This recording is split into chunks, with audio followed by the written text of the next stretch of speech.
I am Amanda Middleman from Mo-Mentum Fitness, where we transform lives. I'm going to talk today about 3 reasons why you might not be losing fat. We're all, not everybody, but a lot of us are trying to lose fat, and it's very common to get stuck. If you have any questions during this Facebook Live or after, make sure to write them in the comments section, and I will get back to every question within the next 24 hours. Okay, so reason number 1 why you might not be losing fat is that you might be following someone else's plan. Think about metabolism like a fingerprint. We each have our own fingerprint. Our metabolism is the same way. We each have our own metabolic little fingerprints for our own body. So we all lose weight differently. Our metabolism works differently. Our genetics affect that. Really important to remember. So if your best friend lost fat and feels great becoming a vegetarian, for example, you may not do well becoming a vegetarian. So just because she lost weight doing that doesn't mean you're going to. Instead of taking on someone else's plan exactly, which we're always looking for. When I have people come in, they want an exact food plan. We give out a food plan, and I always tell people we're going to tailor it to your lifestyle, your needs, your personality. Just like your personality, you have a personality for what you eat and how you eat, and if you eat because you're upset, emotional eater, there's all kinds of other factors. So you want to try maybe your best friend's plan, but you're going to have to tweak it. Really, ideally, it's better to work with a professional. I'm just going to be honest. It's better to work with someone from the outside who can help you. All right, number 2. I also have a blog about this with more details, so you can click on the link. We'll add a link later on with this next 24 hours. Okay, number 2. This is going to seem weird because it's ingrained in our culture, but exercising more and eating less. And when I say eating less, I mean eating like 800, 1,200 calories. We have this. I find this a lot. Women are working their butts off, coming 2 times a day. They're trying to eat only 1,200 calories a day, and they're miserable. So your resting metabolic rate, your basal metabolic rate, but think resting metabolic rate. If you were to lay in bed all day, not get out of bed, let's say it's going to be like 1,400 calories, 15. It depends on how much muscle you have, your body size, your height. So there's a lot of factors that go into this. So you want to know what your resting metabolic rate is.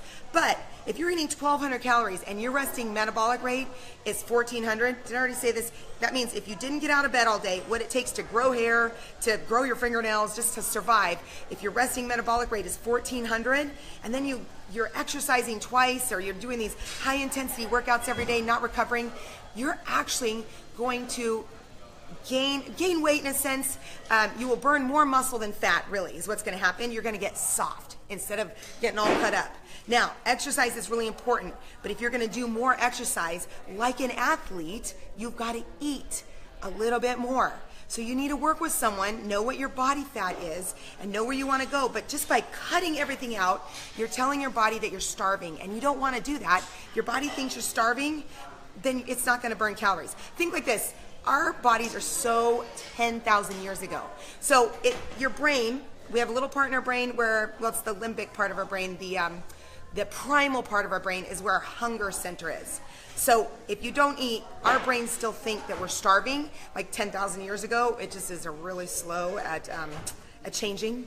But our genetics are about the same, 99% similar to what we were 10,000 years ago. So when you don't eat, you tell that part of your brain, I'm starving. So that part of the brain kicks in emergency mode and makes you hold on to fat. So you don't want to eat too much.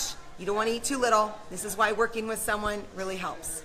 Okay, number 3. I have 3. Hold on, I got to check my notes. I get a lot. Oh yeah, oh my gosh. Number 3 is that you're not sleeping enough. I can't emphasize this one enough. I used to think that I was stronger because I could go 5 to 6 hours of sleep, and I used to brag, I just only got 5 hours, only got 4 hours of sleep last night. And it began to show up in my belly. I gained belly fat, and I could not lose it, in addition to opening a business. But that's higher cortisol levels. If you don't get enough sleep, your body is stressed. When you sleep, you bathe your brain in cerebral spinal fluid.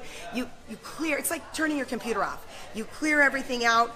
That's when you build muscle, is actually when you sleep. You don't build muscle when you work out. You break apart muscle when you work out, and you rebuild it when you sleep. So if you're not recovering, you're not sleeping, you're gonna gain weight. You're gonna gain fat in the belly area.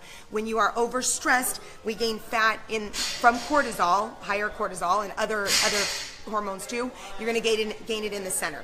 Okay, now the last thing is your metabolism is hierarchical. It's if you screw up your brain thinks you're starving, then it's going to send out a hormonal message to not eat, or to hold on to fat, and that's going to screw up. Those hormones end up messing with your digestion, and then that again screws up your brain. So all of that stuff is like a tier. So you got to eat right. I would work with someone. We got to find out what your resting metabolic rate is. You got to get 7 to 8 hours of sleep a night. This is hard. I know. I have to set an alarm to tell me to go to bed. My kids laugh at me because I have an alarm go off at 9:15 because I know I'm not going to get to bed by 9:15. But that means I got a half hour to get into bed. So you need to start taking steps to get to bed earlier and getting enough sleep. Make sure that you have a backup system, that you've got friends helping you, and that you've got, I would say, again, I'm biased, but get some backup, like trainer. Come over here and see us. Now, I got one more thing. We are starting a challenge, the Summersational Challenge. That is the perfect way to kick off your new, to stop your plateau, or to kick off your new summersational body. If you want to start and you're really serious about changing your body and getting on track, getting your momentum, come and see us. It starts Saturday, so you're going to run out of time. We have teams. You can get on a team. You will do way more for a team than you will yourself, and you are accountable. Accountability is so important. All right, so I'm looking forward to seeing you, and if you have any more questions to what I've said, I will be posting a blog, and I will also answer any questions you have in the comments section in the next 24 hours. Talk to you soon. Thanks. Bye.